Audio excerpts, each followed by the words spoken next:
Hello friends, welcome to my channel. இன்றைக்கி நம்ம வீடியோவில் கிராமத்து ஸ்டைலில் சூப்பரான ஒரு இறால் கிரேவி பார்க்கலாங்க. வடச்சட்டி அடுப்பில் வச்சு எண்ணெய் கொஞ்சம் போல் ஊற்றிக்குங்க.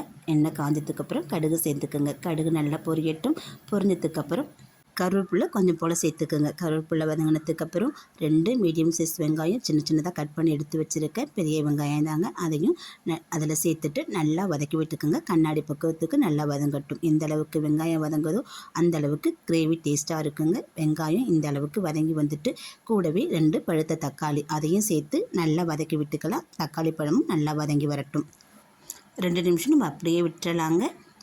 வெங்காயம் தக்காளி சூப்பராக நமக்கு வதங்கி வந்துட்டு இந்த அளவுக்கு வதங்கி வந்ததுக்கப்புறம் இடித்த பூண்டு சேர்த்துக்கிறேங்க. இஞ்சி பூண்டு பேஸ்ட்டு சேர்க்கக்கூடாது. பூண்டை இடித்து சேர்த்துருக்கேன். பூண்டை இடிக்கிறதுக்கு வாய்ப்பு இல்லைன்னா மிக்சியில் போட்டு கொரன்னு அரைச்சி எடுத்துக்கோங்க. அது கூடவே இடித்து வச்ச மிளகும் சீரகமும்.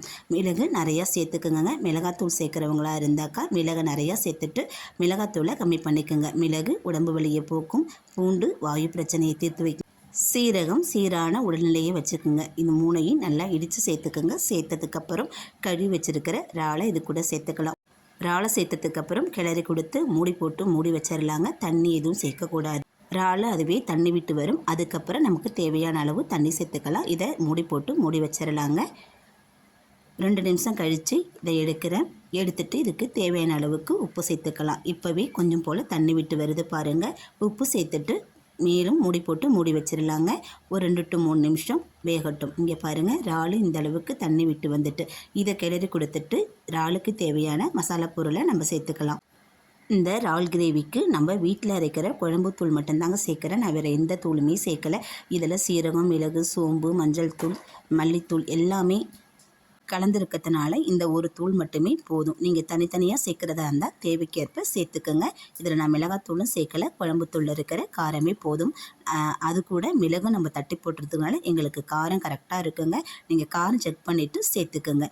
இதை அப்படியே கிளறி கொடுத்துக்கலாம். கிளறி கொடுத்துட்டு இந்த ஸ்டேஜில் நமக்கு தண்ணி சேர்த்துக்கலாங்க. இப்போது கரெக்டான பக்குவத்தில் இருக்குது பாருங்கள். இறாலும் மசாலாவும் கரெக்டாக இருக்குது.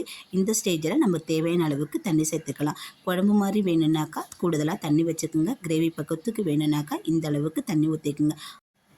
1/2 டம்ளர் அளவுக்கு தண்ணி சேர்த்தாலே போதுமானதாக இருக்கும். மசாலா பொருளும் இறாலும் வெந்து வரத்துக்கு. இது கூட நம்ம தேவையான அளவுக்கு உப்பு சேர்த்துக்கலாங்க. கல்லுப்பு தான் சேர்த்துருக்கேன்.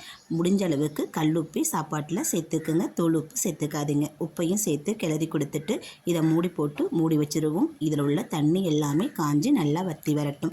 அப்போ தான் கிரேவி நல்லாயிருக்கும். தண்ணி எல்லாமே வற்றி இந்த அளவுக்கு நமக்கு கிரேவி கிடச்சிருக்குங்க. அப்பப்போ நம்ம கிண்டி கொடுத்துக்கணும். அப்போ தான் அடிப்பிடிக்காமல் இருக்குங்க.